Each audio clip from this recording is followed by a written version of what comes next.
गुरुर्ब्रह्मा गुरुर्विष्णु गुरुर्देवो महेश्वरा गुरुर्साक्षात् परं ब्रह्म तस्मै श्री गुरुवे नमः। नीलामभुजश्यामलकोमलंगं सीतासमारोपित्वामभागं पानो महाशायक चारुचापं नमाविरामं रघुवंशनाथम्। त्वमेव माता च पिता त्वमेव बन्धु च सखा त्वमेव विद्या च द्वरणं त्वमेव सर्वं मम देवदेव। वासुदेवसुतं देवं कंसं चानुर्मर्दनं देवकी परमानन्दं कृष्ण वन्दे जगद्धाम। मेरे प्रिय बंधुओं, देवियों व सज्जनों, संसारिक प्राणी धारणाओं में जीता है।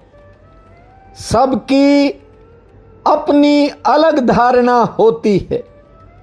यहाँ कोई किसी को लूट कर खुश होता है तो कोई किसी पर लुटा कर खुश होता है।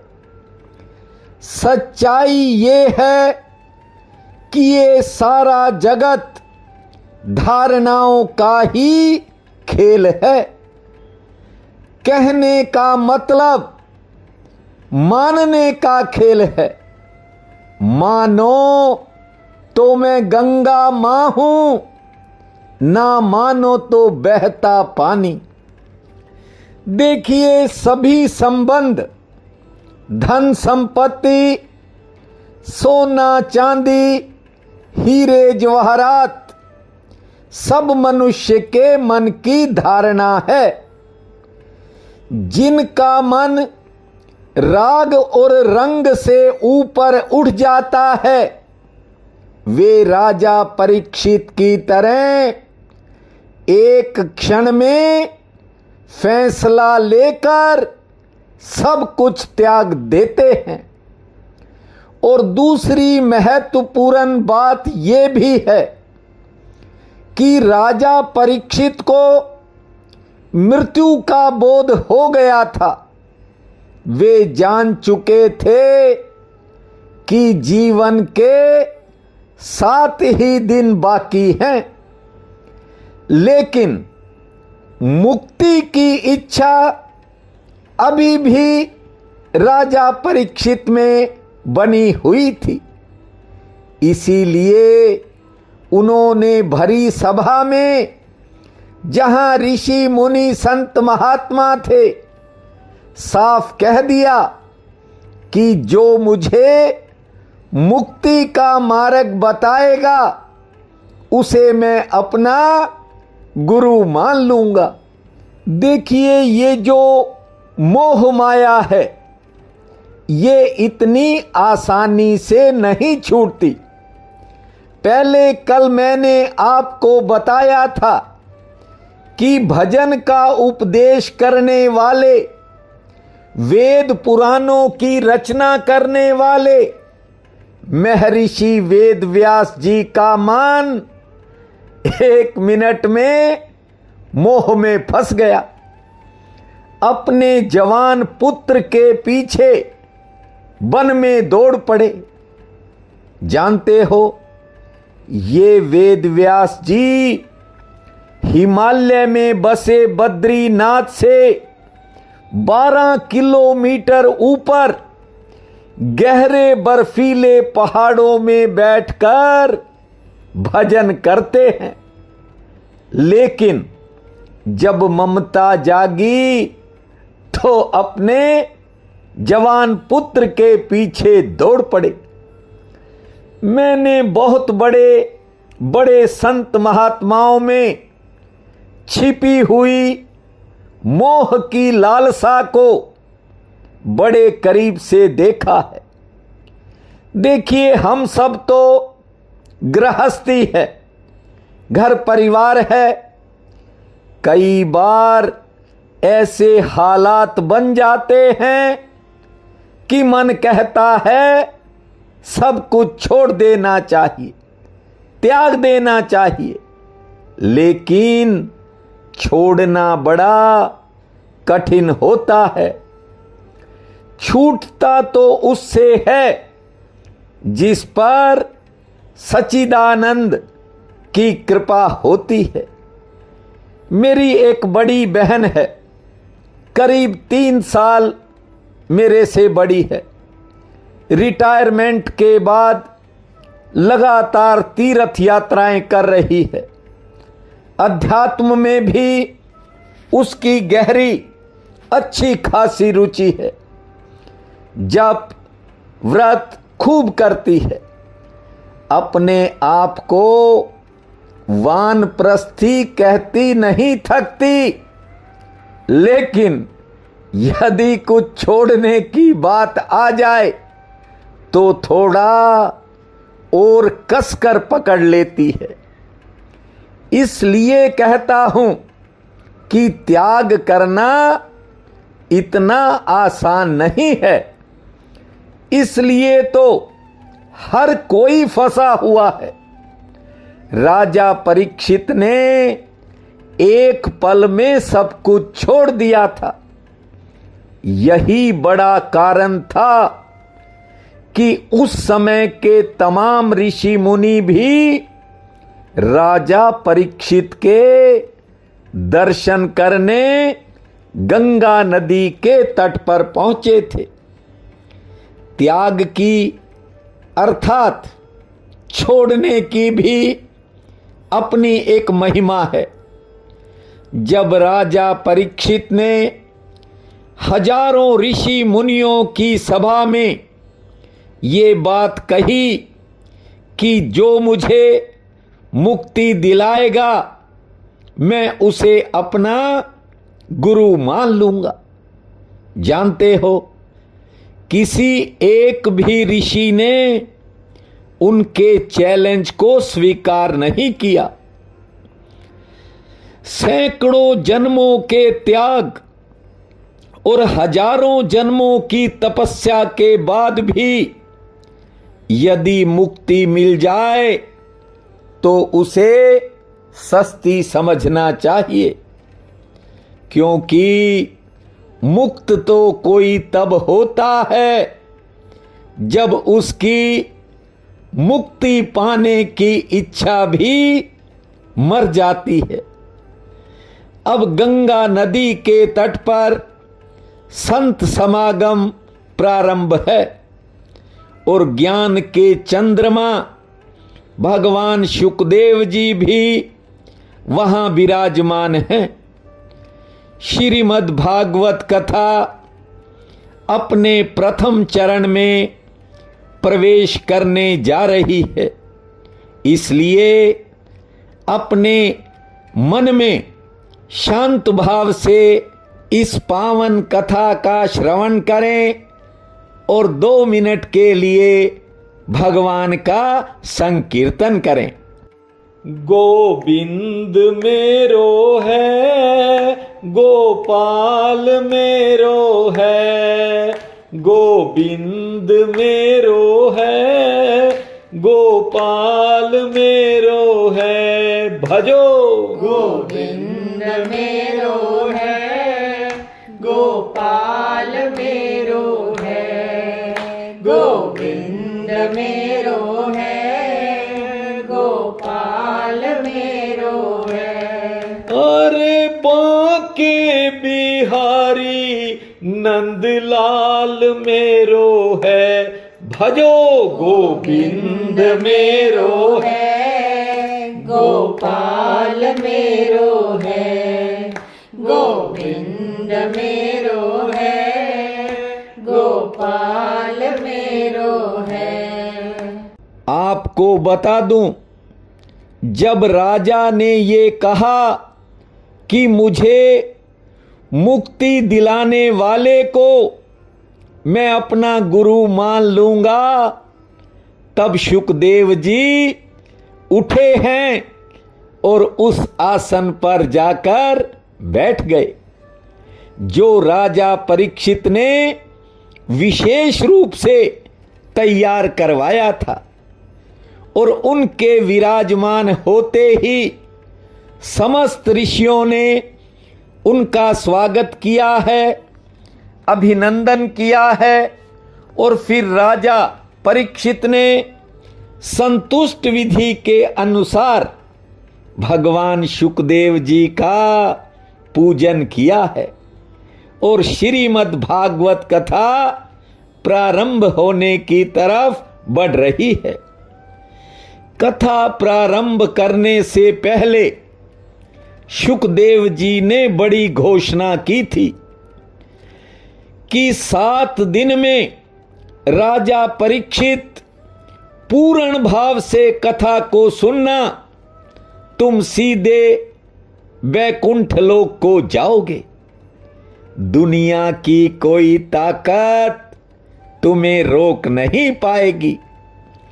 शुकदेव जी ने राजा परीक्षित को आसन पर बैठते ही मुक्ति की गारंटी दे दी थी, लेकिन अब ना तो उस काल के ऋषि मुनि हैं, ना राजा परीक्षित है और ना ही शुकदेव जी हैं।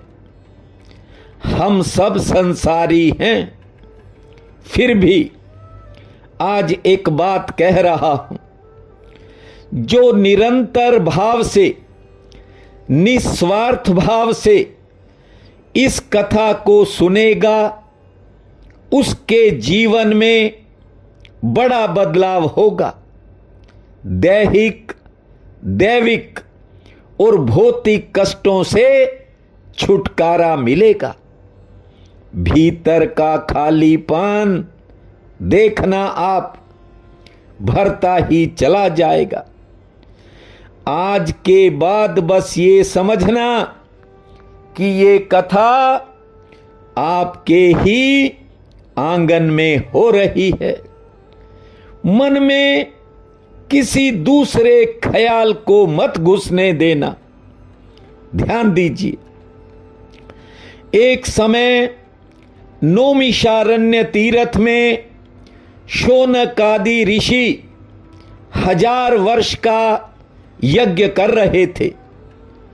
यज्ञ जब खत्म हो जाता तो जो भी समय मिलता, जितना भी समय मिलता, उन्हें वे धार्मिक कथाओं का रसपान करते थे। एक बार शौनक आदि ऋषियों ने सूत जी से कहा कि हे सूत जी, हमें वो कथा सुनाओ जिससे हमारे मोह का निवारण हो जाए, अज्ञान रूपी मैल शीघ्र दूर हो जाए और हमारे भीतर भक्ति, ज्ञान और वैराग्य की वृद्धि हो जाए। भगवान श्री कृष्ण के चरणों में हमारा विशुद्ध प्रेम जाग जाए। ऐसी कृपा करो, कोई ऐसी कथा सुनाओ। शौनक आदि ऋषियों ने कहा, हे सूत जी, हमने सुना है कि जिसे पारसमणि मिल जाती है उसके भीतर और बाहर की गरीबी अपने आप दूर हो जाती है। जिसे कल्प वृक्ष मिल जाए उसे स्वर्ग के सारे सुख मिल जाते हैं, और श्रेष्ठ गुरु मिल जाए तो वैकुंठ की प्राप्ति हो जाती है। जानते हो, शौनकादि ऋषियों ने 1000 वर्ष तक यज्ञ किया, बहुत सी पावन कथाओं को भी सुना, लेकिन अब वे सूत जी से कह रहे हैं कि ऐसी कथा सुनाएं जिससे मन की शंकाएं ही मिट जाएं, मन के संदेह दूर भाग जाएं। ऐसी कथा सुनाएं। तब सूत जी ने कहा था कि अब तुम्हें श्रीमद् भागवत कथा ही सुना देते हैं। मुझे भी कई साल पहले गाजियाबाद के निवासी बच्चे मुनीश मोंगा ने कहा था कि आप एक बार हमें श्रीमद् भागवत की कथा सुनाना। जानते हो, कई साल बीत गए। इसी दौरान मुनीश के पिताश्री दुनिया छोड़ गए।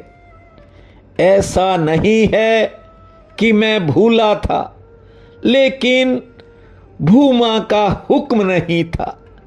और वैसे भी मैंने कई बार इस बारे में सोचा, और पिछले चातुर्मास में तो मैंने सुनाने का पूरा मन भी बना लिया था, लेकिन उसकी मर्जी के बिना मैं कौन होता हूं। इस चातुर्मास में श्रीमद् भागवत के बाद अपनी मां को राम की कथा भी सुनाऊंगा। देखिए, कोई तो निमित्त बनता ही है। 2 साल पहले एक बच्ची के आग्रह पर मैंने आपको शिव पुराण सुनाया था। उससे करीब 5-6 वर्ष पहले मैंने इसी चैनल पर अमर कथा भी सुनाई थी। ध्यान दीजिए, अदालत में मुकदमा कितने साल चला, ये बात कोई मायने नहीं रखती।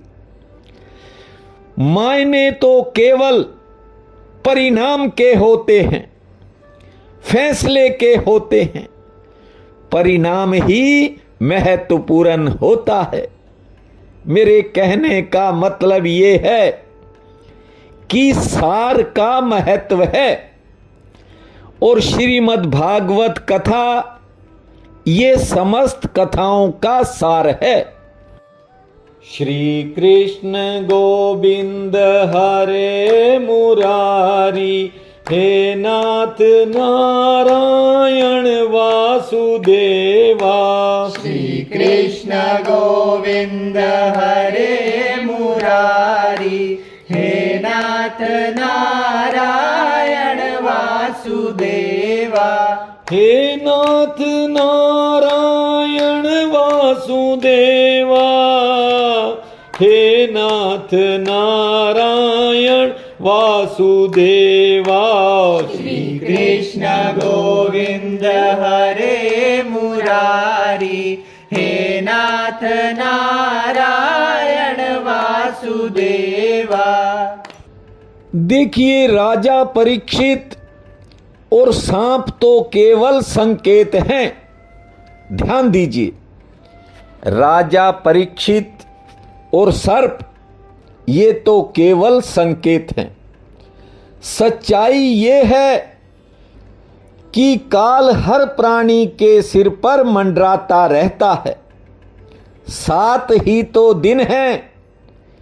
रविवार से लेकर शनिवार तक 7 दिन हैं। इसलिए इस कथा को सप्ताह भी कहा जाता है, क्योंकि काल रूपी सर्प सप्ताह के एक न एक दिन हर किसी को डस जाएगा। सबने जाना है, 4 दिन आगे 4 दिन बाद सबके नंबर आते हैं। हम सब परीक्षित हैं और मृत्यु सर्प है। ठीक से बात को समझ लो। ये काल रूपी सर्प सप्ताह के किसी भी दिन को चुनता है, और यदि काल रूपी सर्प के डर से मुक्त होना चाहते हो तो छल कपट त्याग कर इस कथा को सुनना। सैकड़ों जन्मों के पुण्य जब जागते हैं, तब श्रीमद् भागवत की ये कथा सुनने को मिलती है। ये मैं नहीं कह रहा, वेद शास्त्रों में लिखा है।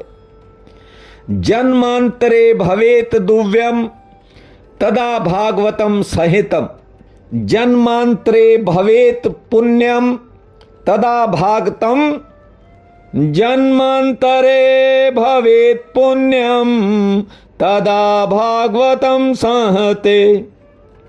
ठीक से बात को समझिए। अनेक जन्मों के पुण्य का प्रभाव जब जागता है, वेद कहते हैं, तब कहीं जाकर ये पावन कथा कानों के माध्यम से आत्मा तक पहुंचती है और भावपूर्वक जब इसे आत्मा सुन लेती है तो परमात्मा का रास्ता यानी बैकुंठ का द्वार खुलने लगता है। ध्यान दीजिए, भागवत कथा सुनने की भी एक योग्यता है। जैसे टीचर बनना हो, डॉक्टर इंजीनियर बनना हो तो बुद्धि की जरूरत होती है। खाली पैसे से कोई डॉक्टर इंजीनियर नहीं बनता। कुछ भी बनना हो, बुद्धि की जरूरत हर काम में पड़ती है।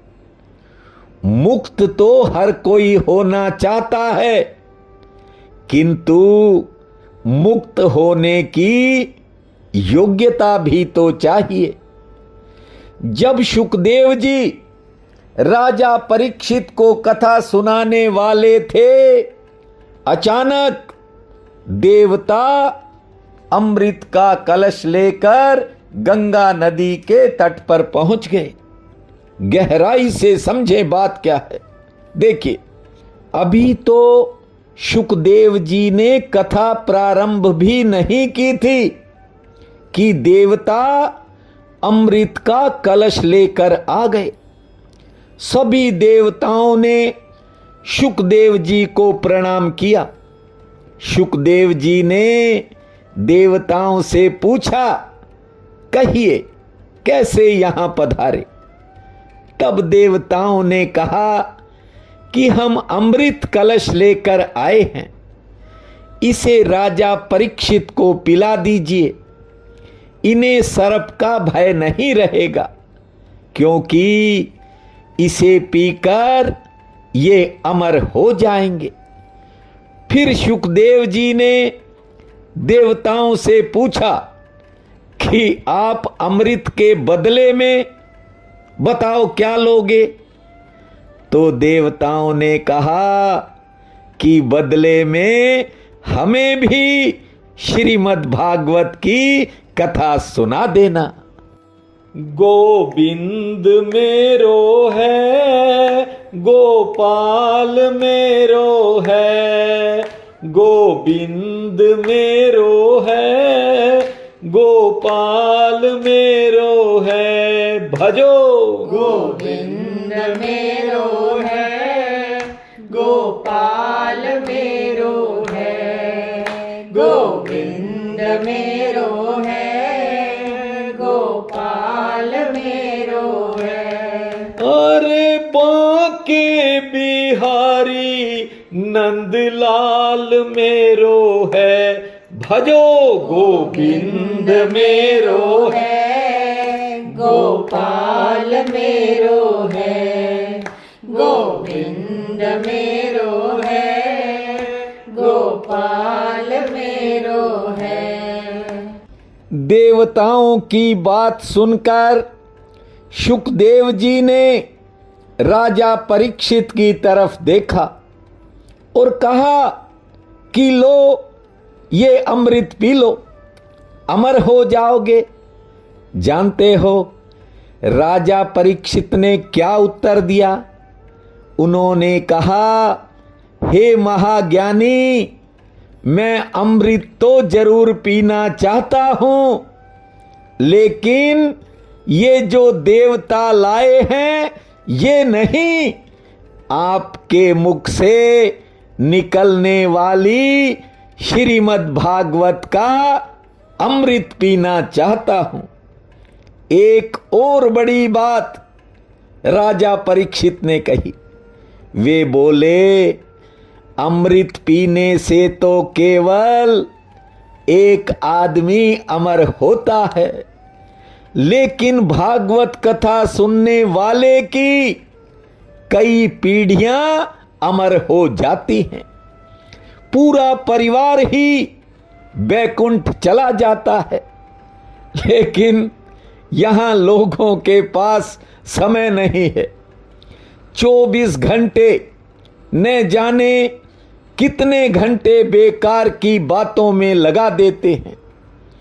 सोशल मीडिया का समय है, पता नहीं क्या क्या देखते हैं। पर जब ईश्वर के निमित्त कोई सत्संग की बात हो, कोई ईश्वरीय कार्य होता हो, तो ज्यादातर लोगों के पास तो टाइम नहीं है। जरा सोचो, राजा ने इस कथा का रसपान करने के लिए अमृत को ठुकरा दिया था। और यहां कई लोग कहते हैं कि वीडियो बड़ा हो गया। मैं हैरान रह जाता हूं। बात को ठीक से समझना। राजा परीक्षित कितने निष्ठावान श्रोता रहे होंगे। उन्होंने भगवत कथा के लिए अमृत का त्याग कर दिया। इसलिए कहता हूं, श्रोता की योग्यता का भी एक अलग महत्व है। मैंने ऐसे लोग देखे हैं जो कहते हैं कि हमने पहले कई बार भागवत कथा सुनी, लेकिन कोई फल नहीं मिला।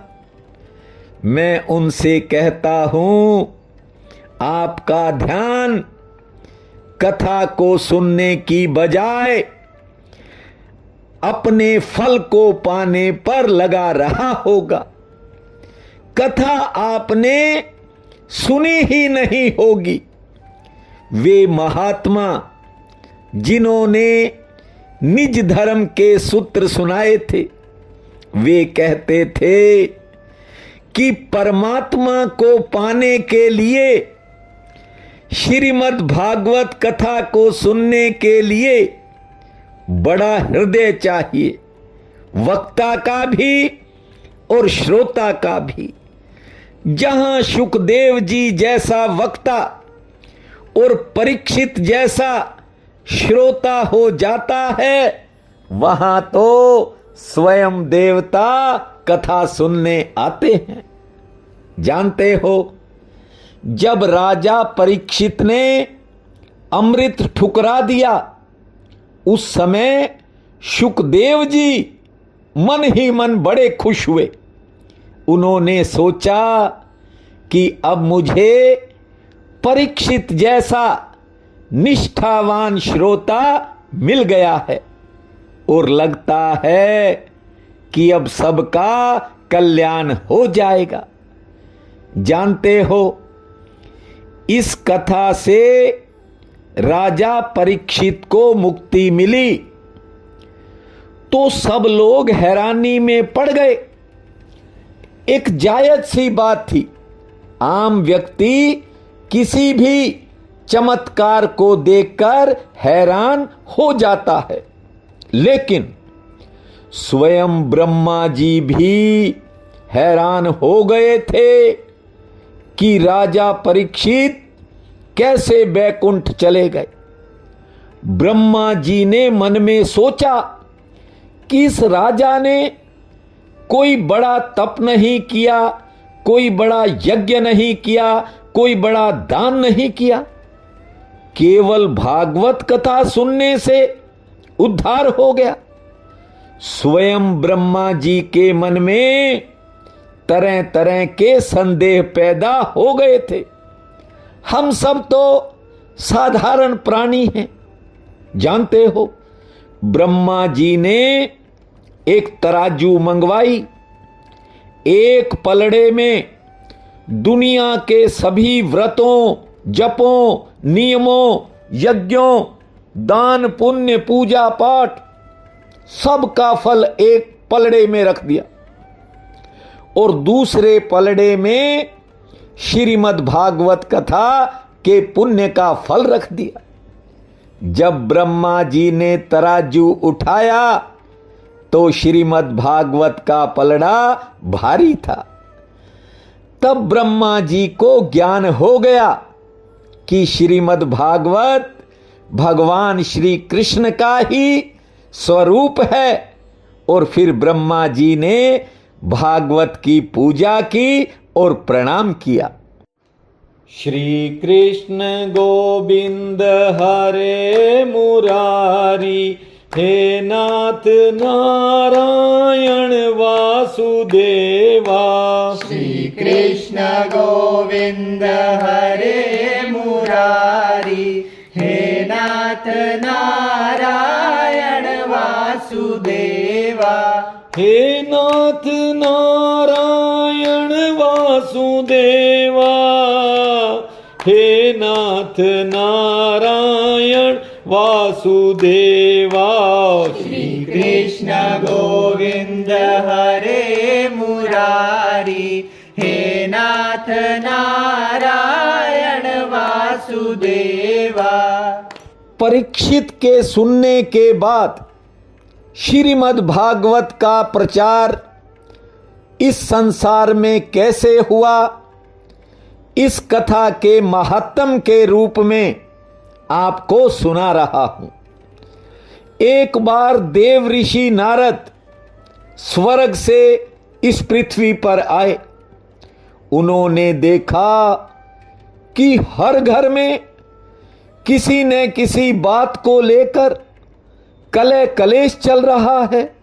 हर गली मोहल्ले में किसी न किसी बात को लेकर झगड़े हो रहे हैं। पिता पुत्र लड़ रहे हैं, पति पत्नी में झगड़ा, भाई संपत्ति के लिए अपने सगे भाई से लड़ रहा है। इतना ही नहीं, नारद जी ने देखा कि धन के लिए गुरु और शिष्य आमने सामने हो गए हैं। घर परिवारों में जाकर के देखा, वहां शांति नहीं। मंदिरों में गए, वहां शांति नहीं। आश्रमों में गए, वहां शांति नहीं।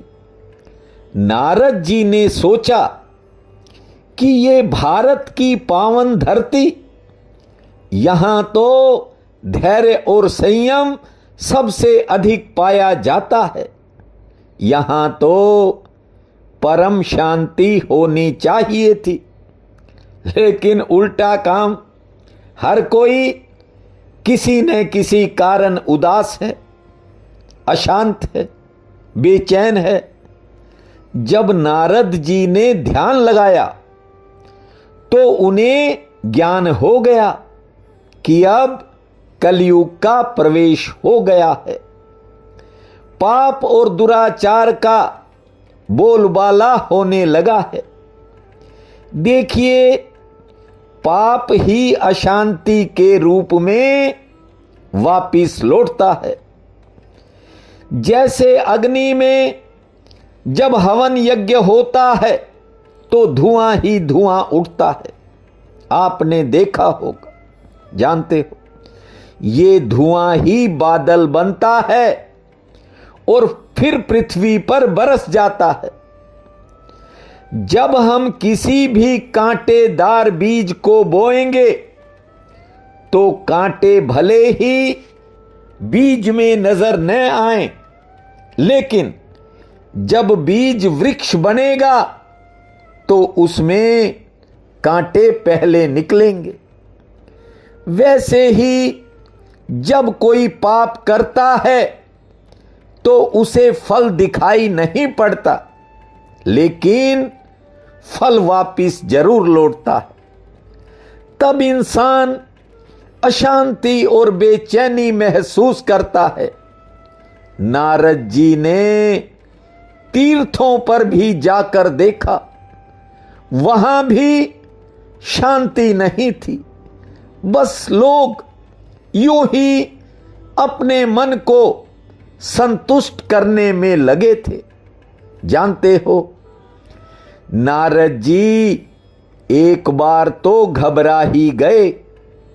इसके बाद अब नारद जी वृंदावन जाएंगे और आगे की कथा आपको कल सुनाएंगे। गोविंद मेरो है, गोपाल मेरो है, गोविंद मेरो है, गोपाल मेरो है। भजो गोविंद मेरो है, गोपाल मेरो है, गोविंद मेरो है, गोपाल मेरो है। अरे बांके बिहारी नंदलाल मेरो है। भजो गोविंद मेरो है, गोपाल मेरो है, गोविंद मेरो